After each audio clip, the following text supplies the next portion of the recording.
Pemirsa, terima kasih masih bersama Kominfo Newsroom. Sebagai salah satu pemilik hutan tropis terbesar di dunia, Indonesia memiliki arti strategis dalam menangani perubahan iklim. Presiden Joko Widodo menjelaskan bahwa Indonesia menargetkan net sink carbon atau net zero carbon pada tahun 2060 atau lebih cepat.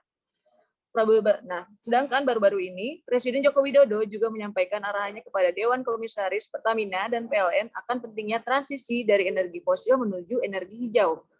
Langkah ini sebagai solusi terkait permasalahan kelebihan pasokan listrik di PLN serta besarnya impor minyak oleh Pertamina. Selain itu, negara-negara di dunia juga mulai meninggalkan barang-barang yang berasal dari energi fosil.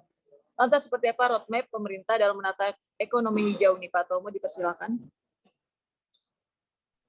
Ya, Mbak Oci, seperti tadi ya disampaikan Mbak Oci juga memang betul bahwa kita memang berkomitmen bagaimana menciptakan energi hijau dan kemudian ekonomi hijau ya, bukan hanya energi hijau tapi industri hijau. Jadi kita akan terus berkomitmen seperti disampaikan oleh Bapak Presiden Indonesia Joko Widodo saat di KTT G20 sebelum penyerahan presidensi dari Italia ke Indonesia, kemudian Presiden juga mengikuti COP26 di Inggris, bahwa pemerintah Indonesia saat ini sudah mulai ya menata ekonomi hijau karena di masa depan negara-negara di dunia mulai meninggalkan barang-barang yang berasal dari energi fosil. Dan kenapa kita ingin mengukuhkan bahwa Indonesia berkomitmen seperti itu? Untuk itulah Indonesia menerima presidensi G20 dan KTT COP20 di 2020, mulai 2021 hingga 2022 ini untuk menunjukkan kepada dunia bahwa Indonesia sangat berkomitmen terhadap ekonomi hijau dan energi hijau. Kita tahu, kita membicarakan hanya satu misalnya potensi energi hijau, misalnya hydropower ya. Indonesia itu kita tahu semua pulau di Indonesia sangat luas sekali yang dialiri oleh sungai-sungai yang punya potensi yang tidak pernah kering sepanjang tahun. Ya, mulai Kalimantan, Sumatera, Jawa bahkan, kemudian di Papua juga. Belum lagi terkait dengan energi surya ya, angin. Energi surya kita itu kita sepanjang tahun tidak pernah berhenti disinari oleh sinar matahari dan ini harusnya dimanfaatkan secara maksimal. Nah, untuk itulah Presiden dengan keputusannya memastikan bahwa Indonesia tidak akan menerima pembangunan pembangkit listrik tenaga uap. Nah, ini sudah disampaikan kepada PLN secara langsung oleh Bapak Presiden bahwa PLN sudah harus memikirkan secara maksimal pengalihan energi dari fosil ke energi hijau.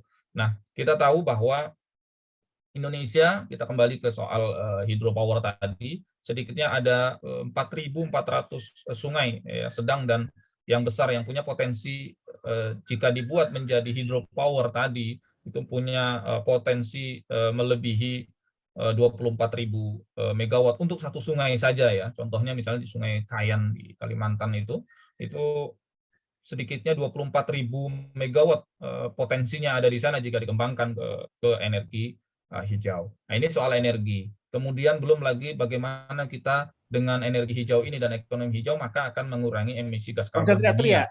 Ya, bukan hanya soal energi tetapi bahwa ini nanti akan kita lakukan pada sejumlah program ekonomi hijau, salah satunya yang tadi disampaikan di awal bahwa restorasi lahan gambut yang banyak diprotes oleh Uni Eropa terutama terkait dengan bagaimana masifnya deforestasi hutan Indonesia menjadi lahan sawit, maka ini menjadi perhatian kita bersama bahwa gambut harus direstorasi kembali. Kemudian terkait dengan hutan mangrove, kita tahu pesisir pantai Indonesia sangat luas ya.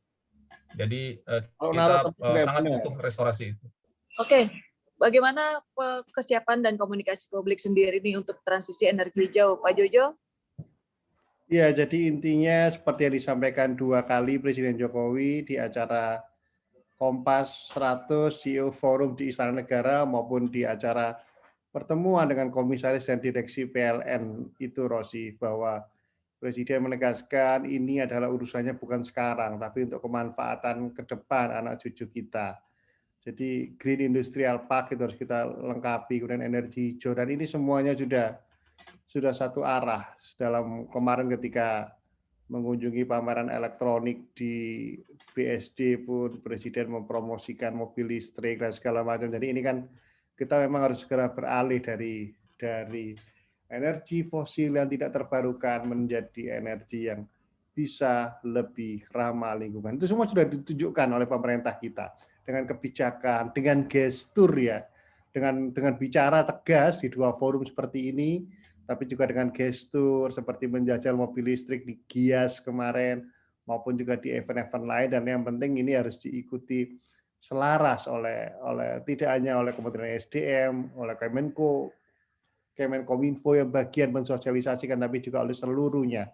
Itulah sebabnya secara khusus Pertamina PLN dipanggil ke Istana Bogor kemarin, Oci. Ini gestur yang luar biasa dari Presiden kita. Lantas, gaungan energi hijau ini, apakah terdengar Pak untuk ke seluruh masyarakat, terlebih masyarakat untuk pelosok 3T sendiri, Pak Jojo? Ya, jadi itu tugas kita bersama, tugas Kemenkominfo, tugas yang lainnya untuk bagaimana menerjemahkan istilah-istilah yang selama ini agak susah begitu kepada istilah yang bisa dipahami oleh masyarakat.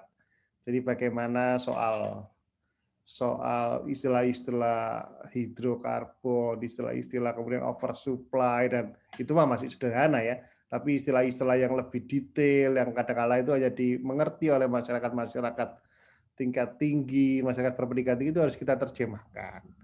Electric vehicle yang kita ngomong sebagai mobil listrik, kemudian hal-hal yang lain kita terjemahkan, intinya adalah masyarakat jangan boros, mengurangi bepergian, kalau bisa naik kendaraan umum, kalau naik motor boncengan atau budaya sepeda dan sebagainya, itu harus dilakukan dengan strategi komunikasi yang jauh lebih mendarat, lebih membumi, Oci. Mungkin nambahin ya, Oci, tadi soal mungkin Ya, terkait boleh, dengan bagaimana komunikasi publik kita, bahwa pemerintah juga sudah melalui Presiden sudah menyampaikan kepada Menkominfo bahwa bagaimana kita tidak terlepas dari ekosistem ekonomi digital yang harus disiapkan untuk mengeluarkan atau mengembangkan potensi ekonomi digital terutama. Nah, ini terkait dengan infrastruktur tentunya. Nah, bagaimana komunikasi publik itu bisa tersampaikan jika infrastruktur komunikasi kita tidak terbangun dengan baik. Nah, untuk itu maka Presiden menegaskan bahwa pembangunan infrastruktur digital, salah satunya misalnya dengan fiber optik, kemudian satelit, belum lagi BTS di sejumlah wilayah yang memang belum terjangkau oleh sinyal digital, ini dimasifkan. Ya, jadi bagaimana dari sisi hilir sampai ke hulunya kita betul-betul terbangun, termasuk dengan dibangunnya pusat data atau data center. Nah, ini Presiden percaya bahwa di tahun-tahun ke depan komunikasi publik akan bisa masif kita sampaikan kepada masyarakat jika secara infrastruktur digital kita sudah bisa tercapai ke seluruh wilayah Indonesia. Makanya Kominfo melalui program digitalisasi bukan hanya di televisi, tetapi juga bagaimana infrastruktur pembangunan jaringan telekomunikasi betul-betul dibangun sampai ke wilayah 3T ya, terluar, terdepan, dan di perbatasan. Itu Mbak Uci. Oke, terima kasih Pak Tomo dan juga Pak Jojo untuk informasi dan telah meluangkan waktunya. Tetap semangat dan salam sehat untuk kita semua. Informasi tadi bisa diakses melalui indonesiago.id, infopublik.id, Info 9, dan Indonesia Baik. Sekian untuk perjumpaan kita kali ini. Tetap saksikan Kominfo Newsroom hanya di GBR TV. Saya Rositria Tuti pamit. Sampai jumpa. Sampai jumpa. Tetap semangat. Sehat selalu.